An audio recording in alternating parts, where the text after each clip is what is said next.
The leash I have today is only, actually I go all the way off the edge of the stage, so it's enough rope to hang myself. That's good.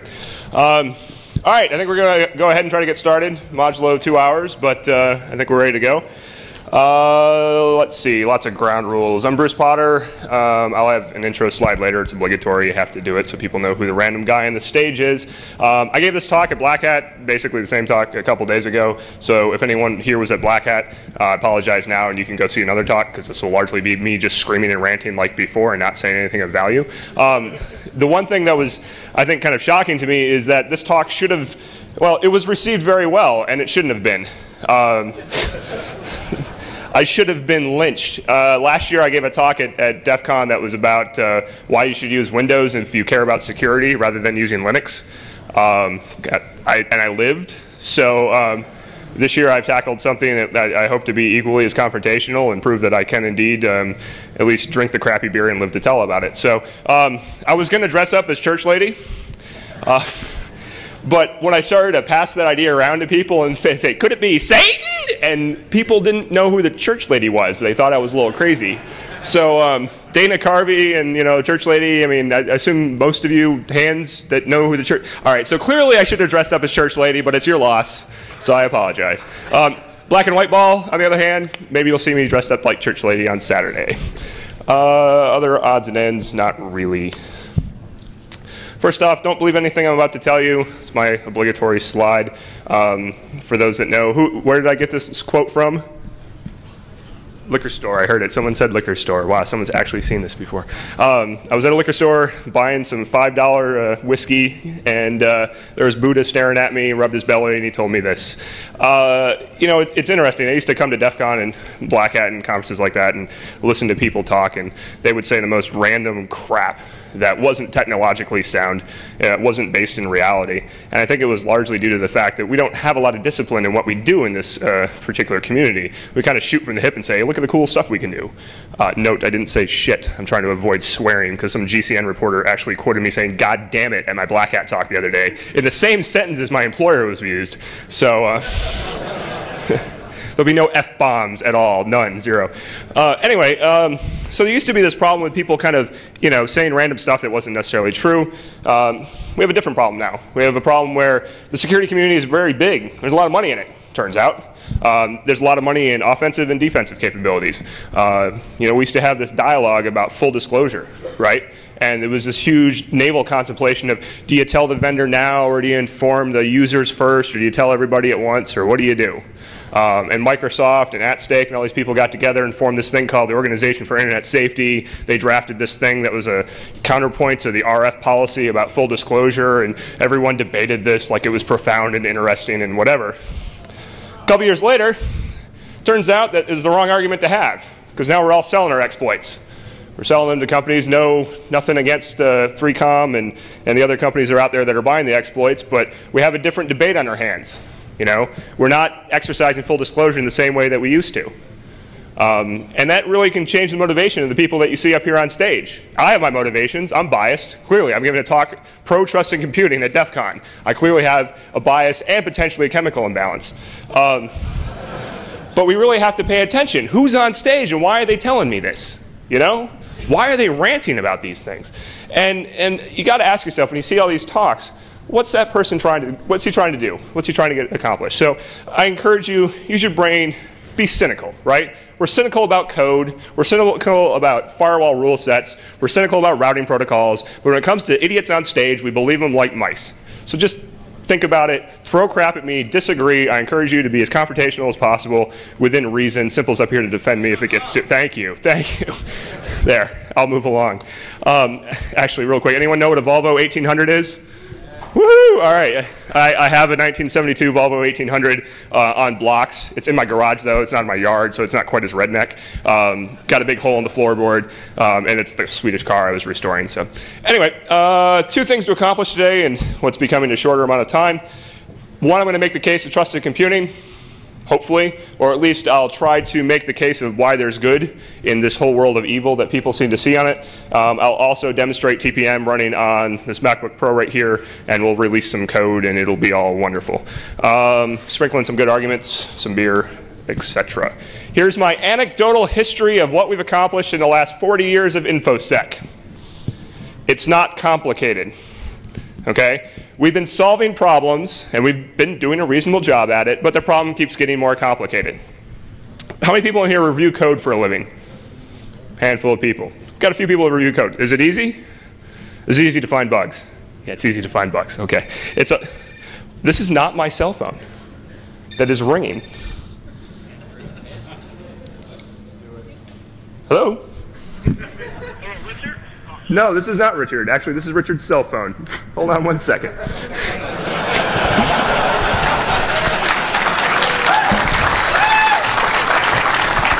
And there you go.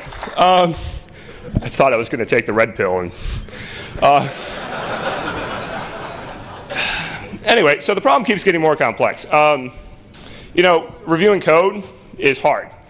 Reviewing code in an embedded system that we could have designed 15 years ago is a hard problem. Reviewing code in an enterprise service-oriented architecture is currently an impossible problem.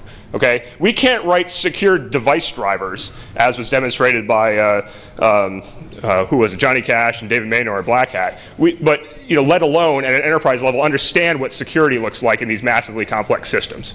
Okay? But yet, that's the buzzword. Go buy Computer World or go buy some current contemporary magazine, and this is what we're talking about. We're talking about solving big enterprise security problems, and we don't have our hands on the stuff that's 15 years old.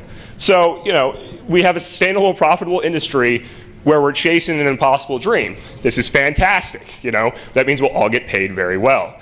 Now, while that's all well and good, it's not actually making anything, you know, better. That line, you know, these lines should at some point intersect or at least get closer, but they're not really. This is founded in data. I have thousands of data points to back up these two lines if you want to see it later. So,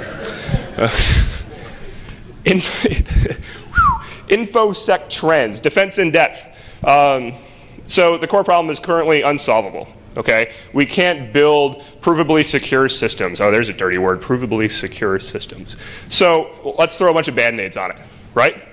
Let's go ahead and we'll slap on firewalls and IDSs and IPSs and execution control mechanisms and all kinds of stuff and hope that we always stay in front of the wily hacker. Because the wily hacker apparently is an idiot and doesn't learn, right? Wrong, okay? So, you know, with phrases like defense in depth, we sound like we're being responsible. Now, currently, sure, it's a best practice. It's what we got going today. This is the best idea we got. But we need to think about how are we going to solve these core problems that we're facing in InfoSec. Things like if you access the system directly, you win. Okay? Physical access to a system with a backtrack boot disk wins the day, period. Right? There are very few situations where that doesn't get you everything you need. You know, and even Hikari and crew have gone and malicious slave devices plugged into things, auto-rooting stuff, you know. If you can touch the device, poof, there you go. What else is there? And then transactions that are trusted at a network level. You know, end-to-end device-to-device security only really exists in controlled and highly, well, controlled, I couldn't think of another word, I failed miserably, highly controlled environments. So this is kind of the situation today. You know, I'm being really cynical today, I apologize, but this is the third time I've talked about this in like a week, so I'm kind of down on it. How do we get here? It's a paper from 1971. Butler Lampson, he wrote a paper called Protection. He actually wrote a lot of papers around this period. I'll give you a couple seconds to read through this. Can you read it in the back? Nods, good. So, you know, is this any less true today? Is this any less true what we're trying to do with System Stay, be it your cell phone or be it your enterprise web server or your SOA gateway? This is the same damn problem, right? His paper goes on to describe, in a nutshell, multi-level security, MLS, basically object-level separation enforced by the kernel, keeping things really secure, and you know, the idea is you can keep multiple classifications of data away from each other in a military environment, but in general, you can keep the good data from the bad data. The need for hardware security to enforce this data separation, and this object-based access control. 1971. Okay, 2006, for reference, in case your calendar broke, we haven't gotten real far. Hey, it's a blank slide. No, it's PowerPoint, foo. This is all as good as it's going to get, folks. I'll give you a few minutes to read these quotes.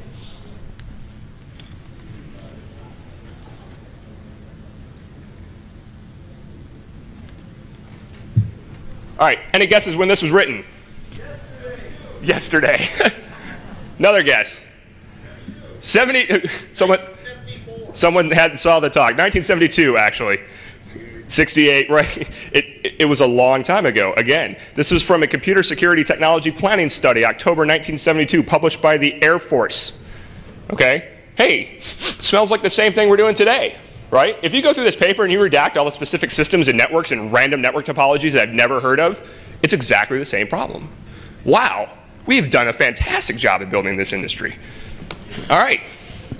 So, I'm not going to be employed by the end of this.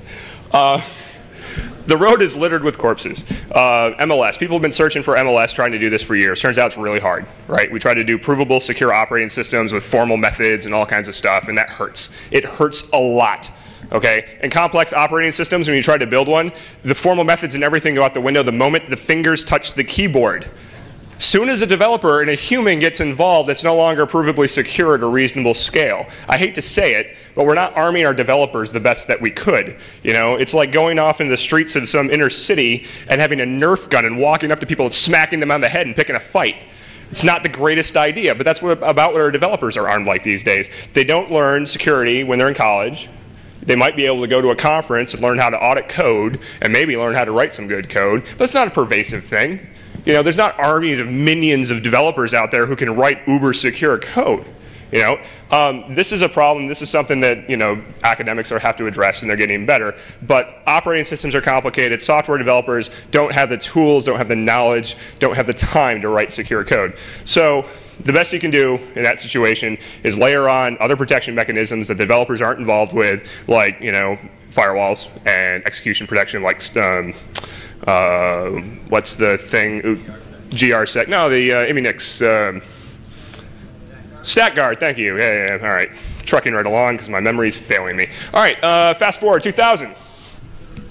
DRM emerges on the scene. Woohoo, man, everyone was making money. It was 1999, and everybody was getting rich, and then it crashed.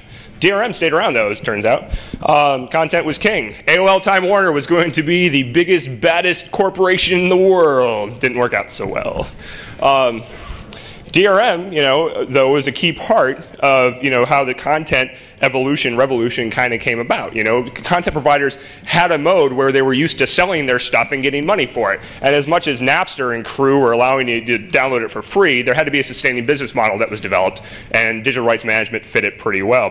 Microsoft even has DRM-like capability in Office now, where you can control where, you know, files get sent. It's not perfect, right? Like DVD John, he proved that, you know, DVD encryption, not perfect. Not rocket science. There was a static key. You get the key, you can rip down DVDs. How many people have ripped DVDs on a PC? It sucks, doesn't it? It really hurts. How many people rip DVDs on a Mac? Is it easy? Yeah. Handbrake, baby. There's a great program out there called Handbrake. You hit one button. I was offended when I tried to do it on a PC how bad it was. Like, you download 15 different little codecs and widgets, and then nothing works together, and blue screens of death that I hadn't seen in forever. Pop it into my Mac. My Mac's like, boop. Oh, there it is. Oh, and I have 2 cores, so we can do anything else while we're doing this too, because I'm badass. I might not be a Mac fan, but I probably am. So, DRM can be subverted. You know, if I'm really interested in overcoming the copy protection mechanisms in an Office document, I'm going to just type it into another document, right? It's not going to keep the evil people from doing evil stuff. If I want to take, you know, an MP3 or an AAC file that is, you know, protected by DRM, I'm just going to transcode it in MP3, right? It's not rocket science. You know, there's nothing stopping me from doing this. DRM is going to keep legitimate people legitimate. So we all hate it, right? It's all evil, lose control of my content, blah, blah, blah, blah, blah. Guess what? It's cool. Go ask any college student. Apparently, iPods are cooler than beer. This is not the college I went to. I don't know where they took this question from. But anyway, it's all just mind-numbing to me. So ultimately, there's some transitivity here, so let's follow the path. iPod, you know, one of the big things that made iPod successful is the existence of the iTunes Music Store. iTunes Music Store could exist because there's a DRM mechanism that Apple came up with that was tenable to the content providers, so the content providers could put content on iTunes Music Store, Apple could sell it for $1, you could buy it, you could get the Britney Spears song you haven't heard in 15 years and download it to your iPod, and no one had to know because you didn't have to go into a store. It's like buying porn, you know? Dirty little secret, I buy porn and Britney Spears albums online. February 2006, 1 billion songs sold on the iTunes Music Store. Now, Budweiser, they sell a lot of beer. 1 billion songs sold on that thing, that's actually a lot of songs. That officially probably puts them in the realm of cool. So, transitivity, Apple made DRM cool. Nobody even realized it. It was sexy, it was useful, it was something the users wanted, and they put up with it. You know, if you had an argument on the face of it of, hey, it violates your privacy and whatever, people would probably get upset about it. But when you say, hey, but it's $1, oh, your eyes get real big and they just kind of wander off into space. So like, ooh, $1. So, okay, trusted hardware. What does this have to do with Apple? So, Apple's doing the same thing with trusted hardware. I hate to tell you this, but they're gonna have the same effect. MacBook Pro runs on an Intel. Okay, Apple 6-7 years ago decided they're going to get away from allowing people to sell cloned Apple products, and so they got stranglehold back on their hardware platform again. And the models worked out well for them. Apple's growing, you know, their stock's going great, making a lot of money. IBM relationship isn't working out so well, so they moved to Intel. And Apple wants to maintain this kind of, not stranglehold, but certainly good strong grip on the hardware market around their software. Knowing, though, that they're walking into the x86 market, which, how many people in the room own an x86-based PC? All right, good. I'm just so we're clear. I thought there might be a few of us.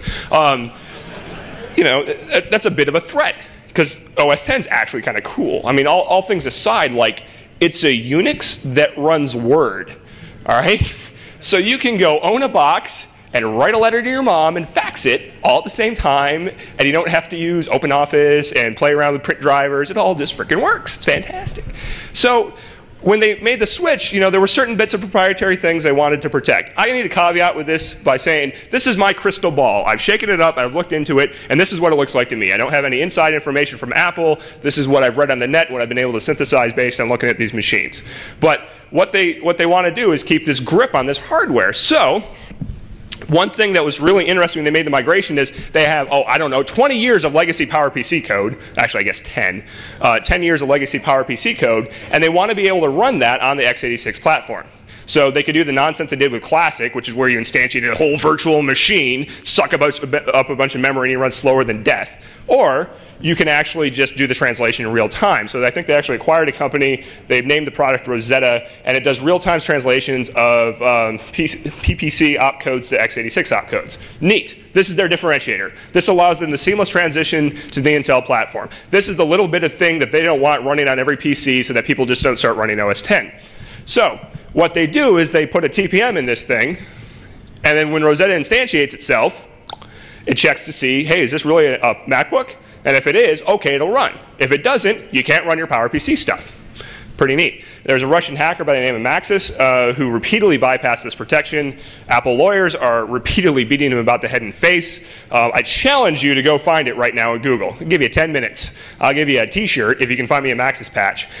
They're really hard to find right now. They're really hard to find. And all he was really doing, though, was going into the binaries and sniping out the calls that made the call to TPM and just said, yep, everything's fine, whoop, and the thing would start. Software. So the problem was, clearly there's an architectural problem there. It was still subvertible via software, but there's long-term solutions that allow, and I'll get into it in a minute, that would actually make that very difficult and not impossible to bypass. So backing up a step, I used an acronym on the previous page that I didn't explain, which in consulting foo is bad. You know, I'm not having a good logical step. So backing up a step because I didn't feel like rewriting the slide. Trusted Computing Group used to be the TCPA. This is an industry group. It's not the IETF. This is not like an open forum that you can just go to Zurich and hang out for a week and talk about the direction this thing is going. You have to buy your way into this thing. They're setting up standards for trusted computing systems and architectures. Used to be solely focused on the development of standards around the trusted computing module, a chip that gets embedded on the motherboard. Now they branched out. They realized just building the chip isn't going to make anything happen. So what we need to do is focus on, hey, let's talk about infrastructure, mobile devices, PC clients, servers, trusted network connect, storage, software stack, how you access this thing. That's kind of important, and tie it all together. So there's all these documents and there's all these specifications that you can get to try to help you build these systems. That's what the Trusted Computing Group is. You know, if you read their charter, at no point does it say be evil. You know, be the counterpoint to Google. You know, don't be evil, be evil. Ha ha ha, that was funny in my head. So anyway, thank you. Try the veal, I'm done. All right. So it strikes me that people think this is inherently evil, and I think the ultimate anecdote for that is the really angry doll on The Simpsons that's trying to kill Homer, and like the guy comes over and is like, "Oh, you have it set to evil," click, and it serves him food and everything's fine. This thing doesn't have that property one way or the other. All right, it's going to be what we make of it. So let's talk about privacy for a minute. First of all, I need to tell you up front, full disclosure, I have fully bought into the Church of McNeely that says you have no privacy, get over it. Okay? McNeely said that many moons ago at some Sun event, and I believe him to be fully correct. I know other people in this audience disagree with me vehemently, and that's cool. So let's talk about privacy a little bit. First of all, previous versions of the TCG, or the TPM spec, actually were pretty bad when it came to privacy stuff and would allow for the content providers to really grab hold of your machine and shake it vigorously without allowing you to do anything. And there was a lot of pushback, understandably so. There were also a lot of pushback to things. Remember the Intel serial number issue? Where they put serial numbers on the chips? There was no end user benefit there. That wasn't sexy and cool, right? Again, DRM, iPod, sexy cool, serial number on the Pentium, profit. There was nothing in the middle, right? It was bad.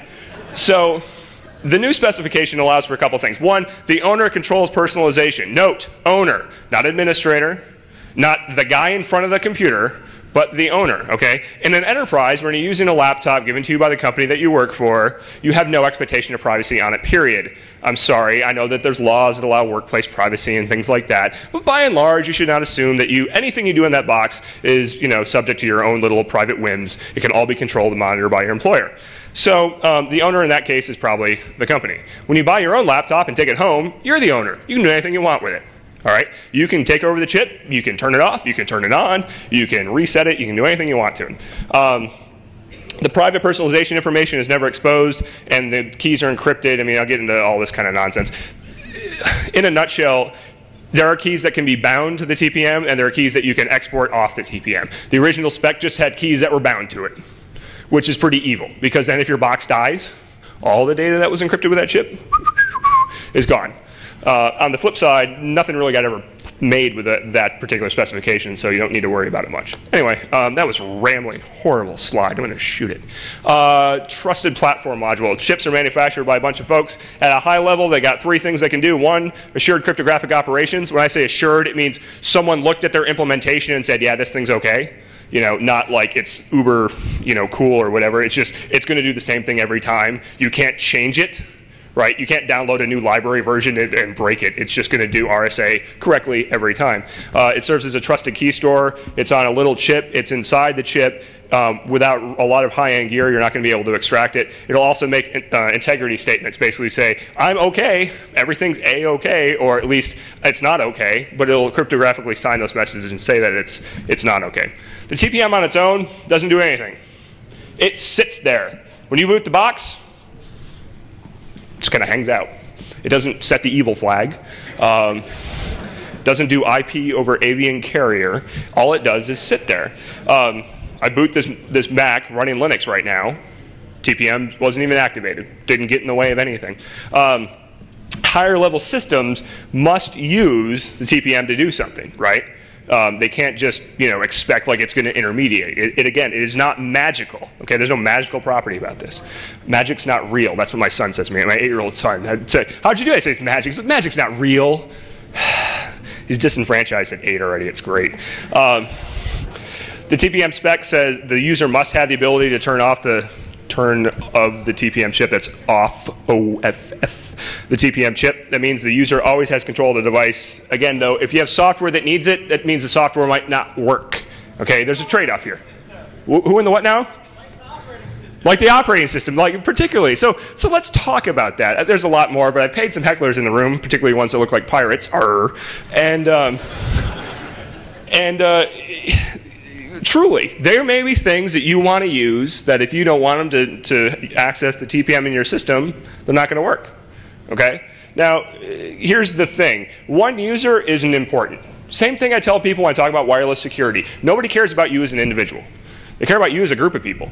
You know, they care about getting 100 million credit card numbers from a VA laptop. They don't care about getting one credit card number. You find me identity theft that's sitting around sniffing someone's home network looking for credit card information, I'll show you the dumbest man in the world. All right? So there's market pressures involved, though, with massive amounts of people rebelling against something. So if your operating system doesn't boot because it requires some piece of trusted hardware that nobody wants to use, the market's going to adapt. People will use other systems to get their job done, and people will stop making it that fascist. Okay?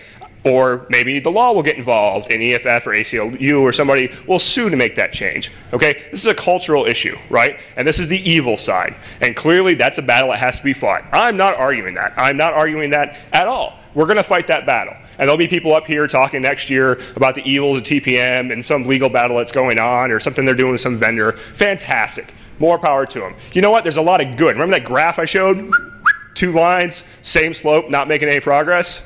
Well, let's focus on that part and assume the cultural bits, because we all like to moan and groan and complain about the cultural bits. That problem will work itself out. Let's talk about the technology. So, to you, the pirate. It wasn't a very piratey response. I think if pirates stood at the bow of the ship, they probably got blown off with a cannon. Here's the inside of a TPM chip in swank little PowerPoint rounded bits. Going around the horn, you've got I/O in the middle, NVRAM, platform configuration registers, the PCRs. This is basically a set of information that can uniquely identify your system. It's going to have manufacturer information, serial numbers, peripheral information. This can be used to basically form a hash that uniquely identifies your system in a given state.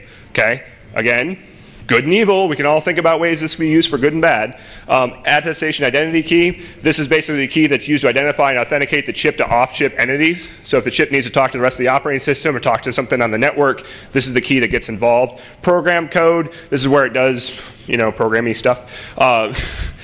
That's very descriptive. RNG, it's a somewhere between a really good RNG and a PRNG. Note, it won't give you the same answer every time, thanks dev random, but it's not necessarily 100% great. SHA-1 engine, yes, we can debate how good SHA-1 is, but come on now.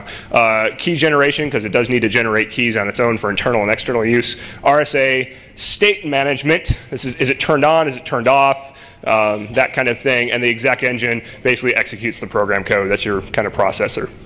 So here's how you interact with it. Looks a lot like a smart card. So I was told the other day that there's a reason for that. If you look at the chip model numbers for some of these vendors, they're precisely one model number off, or just a letter modifier from the smart card chip from the same manufacturer. So for those that do smart card work, this looks it's command response. You send something to it, a bunch of hex, you get something back, a bunch of hex. Okay, there's an application, it makes a library or socket call. This particular datagram, this is the startup datagram. It's actually one that's a real pain in my butt. The first line is the type of datagram, the second line is the size, the third is a specific command, in this case start, and the fourth is a modifier. 01 is a start, it's a fresh start, gets the system up and running from the get-go. Note, when a TPM chip comes online, there's 2 things that happen. Or 2 things that need to happen. The first is init, and that's a device-specific thing. That's basically when it powers it on. Click, turns on the switch. The second is startup, when you have to send it this thing. All the tools I found under Linux pre-assume the startup command had been given. So I'm running all these programs, and none of the programs are working. They're all cratering with errors like chip not activated. I'm like, oh, this isn't good. And all kinds of crazy crap. This is about, I don't know, 4 days before I'm flying out here, so I'm really not happy at this point. And then I discover, oh, I haven't turned it on yet. So I do the startup, and everything starts working magically. So I'll do a demo here in a minute of how that doesn't work. High-level breakdown of TPM commands, administration stuff, opt-in ownership, key management, crypto, you can all read. Probably what's most interesting here is the crypto stuff. Bind, I'm a little imprecise here. When you bind, you're encrypting a chunk of information, okay? What you can do is use either these exportable keys or non-exportable keys. Non-exportable keys, if you bind something with it, you're just encrypting it with a key that you could save off to software, so it's not really that secure. If you encrypt something with a non-exportable key, well, now you've bound it specifically to that TPM chip, But God bless you if that TPM chip goes away, because cracking RSA is still kind of a hard problem, and you may not be able to do it today. You can sign things, no shock. Seal, this is where you're binding, but you're also hashing it in with the PCR data. Okay, so this is where you have the data that not just uniquely identifies your computer, but then you use a specific key, you squish it all together, and now you've got a signed and sealed, or excuse me, a sealed thing, and then you can also sign that if you want to. So this is where you can really get interesting things where you bind specific pieces of information actually to the chip that runs on your device. Upgrades, or session management, etc., etc. So all Intel-based Macs have these TPMs. So at least I surmised when I started doing this, one night I actually flipped out because I hadn't yet written code successfully to access it, and I flipped and spent the entire night just proving to myself there was a TPM in there, and discovered the guts of the internals of the advanced controller and power interface, or whatever, ACPI, and dumped all the crap off the motherboard through the ACPI commands, and actually discovered it. It was there. I went and had a few beers. I was very excited. Never fear, we've got some code to examine it, because there's no interface from Apple, okay? I'm not saying this to ding Apple. There just isn't any. If you ever tried to do Bluetooth coding on a Mac, up until 10.4 was released, the only way, like, you wanted to go scan for a device, it wasn't like it was on Linux if you're using BlueZ or using somebody else's stack on Windows. You called a wizard, okay? You said, I want to find a Bluetooth device. I'll call the Bluetooth device discovery wizard. And you waited for it to return, and the user had a little thing pop up, and boop, boop, boop, boop, boop, then poof, and then you got the MAC address and all the information about it. When you're trying to write like actual real Bluetooth software, that may not be the most robust way of doing things, but it worked. Wi-Fi similarly on a Mac, there wasn't really good interface to that, so if you want to do war driving, somebody went and reverse engineered the header file so you could actually compile code that ran against the Apple 802.11 libraries. You know, they're getting better, but Apple's not really in the market to make some of this stuff extensible. That's kind of Microsoft's rant in the world. Anyway, they didn't give any interface for this, so we end up having to use Linux to make it happen. Hopefully we'll have some Apple code running at some point. Not sure if someone was giggling at me or... anyway, Ubuntu. How many Ubuntu users? Wow. How many FreeBSD users? If you're near the Ubuntu users, punch them. FreeBSD, just if you haven't heard, is God's operating system. It's the greatest thing ever. I felt really dirty when I used Ubuntu. Like I had to go talk to my FreeBSD install disk. I'm sorry. It was only a one-night thing. Then I went back and recompiled the kernel and didn't tell them about it. So there's two ways to access a TPM on a Mac. You can use custom applications.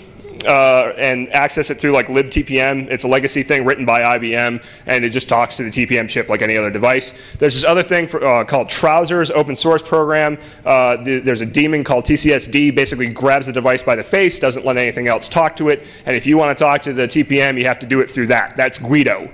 Okay, so TCSD is Guido, and then you do socket calls across to TCSD to access the TPM. In particular, the TPM is the Infineon IFX 0101, which is version 1.1b. Here's a quick demo, or what I hope to be a quick demo. It may actually be a complete goat rope. So here's the top of my scroll buffer. Is that big enough for folks to see? Is contrast all right? It's lousy, and well, it's a terminal. It's Courier. Come on now.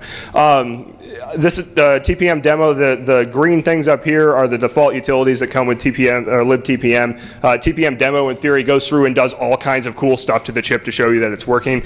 This is what you get when you don't start the chip up. Okay, it just says error code 38, which if you flip through all the documentation in the header files, you eventually realize that it thinks that, oh, it's not turned on. So there actually was no utility to turn it on, so I had to use my immense C coding foo to write a 5-line program called TPM Startup. Trust me, if you've ever seen me code, that was actually an adventure, okay? I was debugging something for the Hacker Arcade at ShmooCon, and Pravir, one of the guys in Kenshoto that helps run the Capture the Flag, he was debugging it for me, and he's like, dude, you've declared a function inside a conditional. Like, the function doesn't exist because your conditional didn't match, and so the rest of your code doesn't run. I'm like, that's not normal? Like, so me trying to make this thing and then get like the make files all set up, makefile.in and .am. My God, I was like, peyote trip. Woo! It was a lot of fun. So anyway, we do a TPM startup. And you get this incredibly verbose message that says it's been successfully started, and now we'll tempt fate and see if it was true. Oh, now a bunch of crap scrolls by. Demos are great when all they show is hex, right? So some applause. This is actually where Caesar's Challenge is going to be, if anyone wants to take that down. Let's see, scrolling up to the top. All we're doing is basically getting the capabilities information, what can this chip do? It's a lot of hex. I'm not going to dive through it. There's a few interesting bits. One, we're getting PCR registers here. These PCR05, PCR06, PCR07. These are different registers that, in theory, could contain specific information or hashed information about configuration on my machine. Serial numbers, manufacturers, that kind of thing. Right now, what's interesting is by default, there's absolutely nothing in them. We scroll down, and at some point, they start turning into Fs. So we get to higher level PCR registers, there's nothing there. Now we get all the way down to the bottom, and there's two big blobs of data. These are the public keys that uniquely identify this TPM, okay? These are kind of secret, kind of not public keys. They're not something you should really let off your box, but if you're really crazy, you can take a picture of this and then try to own my TPM on my machine. More power to you. Again, has anyone managed to Google and find Maxis's patches? See, that's just not cool. I was hoping somebody would have, because largely I haven't found them. I'm very curious too. Anyway, these are the keys that uniquely identify my system, and they'll export it. And so if I want to interact with it, if I want to sign things, put new keys on there, export keys, this is the key that I have to use to do that. I can reset the whole system and make a generated new key, but that's going to screw up previous transactions that I already had. So anyway, that's the demo, all right? There's a few things that were interesting about getting this whole thing working, and we actually have code now that will run and do this automatically. First of all, this thing doesn't use a BIOS. I think a lot of you probably already know that. It uses EFI. EFI is a pretty neat little bootloading thingamabob, but it's a real pain in the butt to build live CDs and make things work on it. They made this thing called Boot Camp that emulates a BIOS. I didn't want to actually touch my hard drive. I wanted to boot something to an external USB disk. So after some wrestling, I actually managed to take the live CD of Ubuntu that booted, put it onto a USB disk, upgrade it, get a new kernel on it, make all the TPM stuff work, get the configuration right, and then I tried to burn a live CD. I made about 40 coasters and decided at that point I was done, and all I did was upload a gigantic tarball up onto the website. So there's like a 680 meg tarball, which is just basically a file system. Nothing more glamorous than that. You download it, you drop it on a USB disk, and then you plug it in, and you can boot Ubuntu and play with the TPM on your Mac. And actually, it's kind of nice just to have an external Mac disk or an external, Linux disk to be able to boot on your PowerBook. So I saved you all the hassle of figuring out how to do that. You can just download it and do it. Hopefully, I'll make a live CD once my brain recovers. Trusted Network Connect. So network access control, network access protection, these are neat little buzzwords these days. We're trying to protect access to our enterprise networks more and more. Rather than solving the entire, MLS signed object trusted boot problem all at one shot, something that TCG is doing is it has this thing called Trusted Network Connect. The idea here is that it's a formal and normal, it's a specification to control how systems connect to the network. For all intents and purposes, it's 802.1x back-ended into a TPM chip, okay? It's doing authentication of the device with a device-specific key. There's a key, comes off the TPM, goes through the authentication process. Now the device, not the user, the device is authenticated on the network. You can do all the typical quarantine and patching and everything that you want to do under the guise of TNC. Juniper has a solution that's TNC compliant. Cisco has a competing solution that is not TNC compliant. They've got their own thing. Microsoft has their own way of doing it. No one's bought into the church of TNC really heavily yet, but there are options. You can actually go and deploy them if you desire. Here's a really bad diagram I lifted from a website that just has arrows and boxes that describes the TNC. Anyway, phenomenally, phenomenally useful slide. Other capabilities. So this is, now that we've talked about the low-level bits, like, hey, you can encrypt data, you can sign data. That's awesome. We could do that anyway. What else can you do? Well, higher-level issues, data at rest security, right? You want to secure a hard drive or something like that. Vista has the ability to use TPM for key storage and an eCure container. Oh my God, I didn't copy edit this at all. It's this thing called BitLocker. This is kind of a funny one. How many people actually use encrypted drives or encrypted volumes for what they do? That's not bad. In the general population, the number of hands that go up are far fewer. And it strikes me that at an enterprise level, it's a real pain in the butt to do that. And after this VA laptop thing got stolen, you know, first of all, every laptop on every desk in every corporation is a liability to that corporation. If it goes out the door, you're going to notify somebody of some identity theft threat. It's a fact of life, you know? There's just stuff on everyone's hard drives that shouldn't leave the organization. And I don't know how CIOs sleep at night knowing that they've got people completely untrained in InfoSec and OPSEC running around with these little laptops like, you know, just, oh, I left it in my car and the car door was open, now it's gone. Oops, 40 million social security numbers go away. And people, like, you read these websites, you know, reporters write about this, oh, you want to comment. Someone's like, oh, this all could have been solved with drive encryption. Oh, right. Give me a break. It's not that easy. It's not like you snap your fingers and you have enterprise drive encryption for 10,000 users.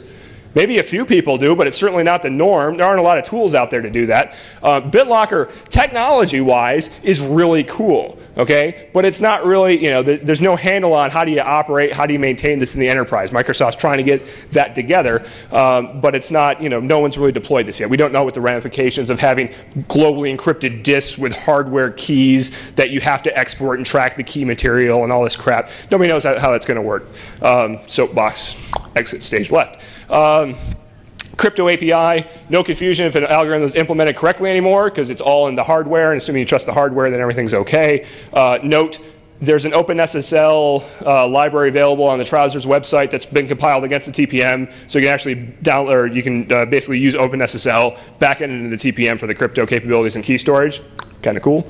Remote attestation. This is where you can tell a remote device, hey, I'm okay, or hey, I'm not okay. Trusted boot. This is really the kick in the pants, right? I got a TPM, I got a secure bootloader, trusted, provably secure little bits of code. Now I can load a signed kernel. Signed does not mean secure, but it means it's at least the kernel I intended to load, right? And then I can load signed drivers, signed applications, and at least I know what I meant to do happened, okay? Wasn't a rootkit, wasn't something else. Everything that I intended to have happen, happened. Now, it still could be chock full of holes and the worst smelling crap in the world, but at least I know I had a good start at it. This is a really neat capability. We can't really do this easily today. I mean, you can try, but this will, you know, Microsoft and Linux and these other vendors are all working toward a solution that will allow us to do this. Hey, can you imagine being able to boot your box and know definitively, at least right now I know there's no rootkits running? Without having any other security software running, no antivirus, no anti-spyware, nothing? It's kind of neat. It's a neat little future that we can think about. I like to call it fairy world. Types of attestation. I only got 5 minutes, so I got to drop the hammer here. Attestation by the TPM. This basically says, I'm a TPM and I'm here. Nothing more complicated. Attestation to the platform. This basically says, I'm here and I'm okay. You can trust me to tell you things. Attestation of the platform is, this is where you say, and the entire operating system is screwed up. Okay? So if you've gone through number 1 and number 2, you can at least trust the answer of, is the whole operating system okay? And they'll say, no. Oh, God, no. You're owned. You got that Sony rootkit, man. Rocks. Woo, yeah, I got a woo for the Sony rootkit up front. That's, hi, you work for Sony, sir? Oh, no. He's got the RSA barcode shirt on. That's pretty hot. Talk to me later. And authentication of the platform. This is device authentication. You know, hey, nothing, it's not rocket science. I mean, I hope I bored you in the last 20 minutes, because this is not rocket science, right? Nor is it evil. But it's pretty cool. Like, this is really neat stuff to be able to do and say, hey, this is actually grounded in this little hardware thing that's really hard to subvert, okay? We don't have to layer a bunch of crap on top of it and then hope for the best. We can actually have a pretty reasonable proof that this thing is doing what it's supposed to do. Again, we're not solving the assurance problem, we're solving the integrity problem here.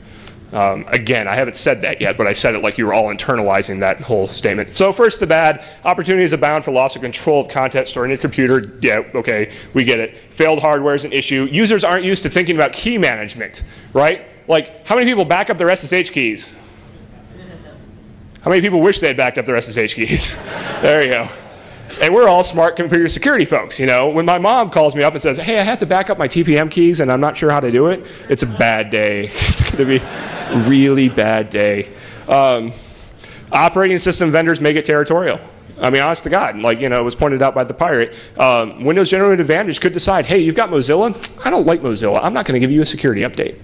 I'm not saying Microsoft's going to do that, but the potential exists. This is where technology ends and legal and market pressures begin, okay? Let's continue to make that distinction. I'm talking about the technology and the good that can become of it. The bad, clearly, bad things can become of it. That will be solved differently. If you try to make technology solve the problem of not having bad things happen, you've lost, okay? You can't make privacy because you made really cool stuff and you built the uber secure multi-node network that people can't trace crap through. People are just gonna come steal the computer, okay? You know, you can't solve all these problems with technology. You can't solve privacy all the way with technology. There's market and legal issues that are gonna step in, so you just kind of need to take the red pill and accept it.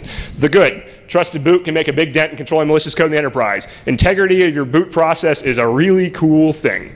Trusted network access, we're already, the train's already left the station. We're doing 1X, we're doing NAC, NAP, all that kind of stuff. Now we can tie it into hardware and have even more assurance of the devices connecting to the network. We have the ability to protect mobile media and other data at rest situations. The ugly, we're all distrustful, angry, drunken people. And you know, this represents a big shift for our world. You know, it really does. It changes everything we know about InfoSec for the last 40 years. This defense in depth idea changes because now we start talking about kind of this bottom-up provable security, at least at a lower level. And it really, you know, when you think and you look at MLS and you look at all these signed objects running around, this is not how we think about systems. This is not how we build systems today. And it really is going to cause us to have to change how we look at this stuff. Vista has TPM support, but you have to have a 1.2 version TPM, which aren't a lot of them are out there. This one's 1.1. Most of the ones in the ThinkPads that are out there are 1.1 as well. The Vista TPM developer support largely consists of documents that have function calls and then documentation to be written later underneath the function call. So there's really not a lot there. Where trusted computing is going, many systems have TPMs, not a shock, huge capability, and rant. A couple other points I want to make before I end this thing. One, ShmooCon 3. How many people went to ShmooCon? Woo! All right. Well, I hope that got the attention in another room. Someone actually said, I've been to all three ShmooCons. They were all great. There's actually only been 2. That guy had a really good time at one of them, apparently. ShmooCon 3 will be March 23rd to 25th, 2007. People may ask, why so late if you didn't in January last year? It's because I didn't get to go see my folks over Christmas time because me and my wife and everybody else were getting ready for ShmooCon. So I'm being selfish with my family, and we're going to go see our folks, and then we're going to have ShmooCon in March. Same place, Moorman Park Marriott, very nice venue, slight change in structure. The highlights, we're going to do 20-minute sessions in the afternoon on Friday, which would be kind of cool, kind of turbo talky, but it's just going to be one big track. Everybody's going to be in it. And then we're going to do, how many people remember the Networld network they used to build? It was a Networld or Interop? Networld Interop? Interop, yeah, the big Interop network, and they got all these hot shots and vendors together, and they plugged a bunch of stuff in, they made the network, and they ran, and then it became more commercial, and then they got relegated to the labs, and then just kind of went away. What we're going to try to do is the same type of thing for ShmooCon. We're going to get in vendors, we're going to get in smart people, we're going to get in people that want to learn, and we're going to build an enterprise-class security network to run the con, or else we're just going to use Twisted Pair and lay it on the floor if it doesn't all work out. So one guy will be tagged with bringing like 4,000 feet of cable and crimpers, and the rest of us will go build a secure network. So anyway, we hope to have some fun with that. So that's kind of the few days beforehand. We're still going to have contests, Hacker Arcade, all that kind of stuff. CFP will be out next week. Tickets on sale next month. One last item. I know I'm going to get bum rushed here off the stage. We were given the opportunity to mentor 4 projects under the Google Summer of Code. I wanted to mention them really quick. If you go to code.google.com/SOC, you'll learn more about Summer of Code. I don't have time to explain it. 4 projects. First one's Firekeeper. This is browser-level intrusion detection, looking for cross-site scripting, phishing sites, all that kind of stuff on the browser side, and blocking them from causing anything bad to you. It's pretty neat. Firekeeper.mosdev.org for more more information on that. GPG Grease Monkey, client-side mail encryption, now via a Firefox extension. We were originally trying to do it via Grease Monkey, which is basically JavaScript rewriting the pages on the fly to do neat stuff.